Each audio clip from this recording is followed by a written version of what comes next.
ایک گاؤں میں ایک باپردہ خاتون رہتی تھی جن کی ڈیمانڈ تھی کہ شادی اس سے کرے گی جو انہیں باپردہ رکھے گا۔ ایک نوجوان اس شرط پر نکاح کے لیے رضامند ہو جاتا ہے، دونوں کی شادی ہو جاتی ہے۔ وقت گزرتا رہتا ہے یہاں تک کہ ایک بیٹا ہو جاتا ہے۔ ایک دن شوہر کہتا ہے کہ میں سارا دن کھیتوں میں کام کرتا ہوں، کھانے کے لیے مجھے گھر آنا پڑتا ہے جس سے وقت کا ضیاع ہوتا ہے، تم مجھے کھانا کھیتوں میں پہنچا دیا کرو۔ بیوی راضی ہو جاتی ہے۔ وقت گزرتے گزرتے ایک اور بیٹا ہو جاتا ہے جس پر شوہر کہتا ہے کہ اب گزارا مشکل ہے، تمہیں میرے ساتھ کھیتوں میں ہاتھ بٹانا پڑے گا۔ یوں وہ باپردگی سے نیم پردے تک پہنچ جاتی ہے اور تیسرے بیٹے کی پیدائش پر اس کا شوہر مکمل باپردگی تک لے آتا ہے۔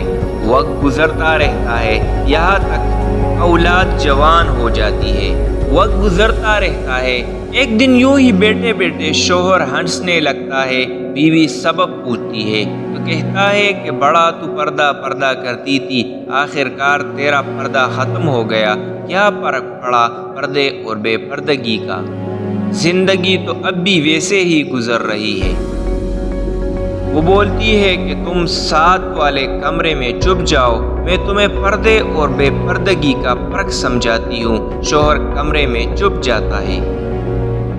عورت اپنے بال بکیرے رونا پیٹنا شروع کر دیتی ہے۔ پہلے بڑا بیٹا آتا ہے، رونے کا سبب پوچھتا ہے، کہتی ہے تیرے باپ نے مارا ہے۔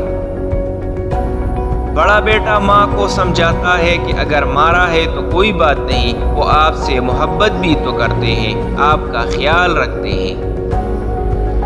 وہ سمجھا بجھا کر چلا جاتا ہے۔ عورت پھر سے رونے کی ایکٹنگ کرتی ہے اور منجلے بیٹے کو بلا کر بتاتی ہے کہ تیرے باپ نے مجھے مارا۔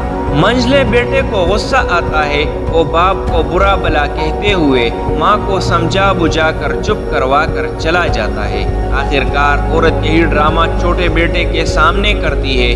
چھوٹا بیٹا تو غصے سے آگ بگولا ہو جاتا ہے اور زور زور سے گالیاں بکتے ہوئے ڈنڈا اٹھاتا ہے اور کہتا ہے کہ ابھی باپ کی خبر لیتا ہوں۔ پھر عورت شوہر کو بلا کر بولتی ہے کہ پہلا میرے پردے کے وقت پیدا ہوا تو اس نے تیرا پردہ رکھا، دوسرا نیم پردے کے زمانے میں پیدا ہوا تو تیری آدھی لاج رکھ لی، جبکہ تیسرا جو مکمل باپردگی کی زمانے میں ہوا تو وہ مکمل طور پر تیرا عزت کا پردہ اتارنے گیا ہے۔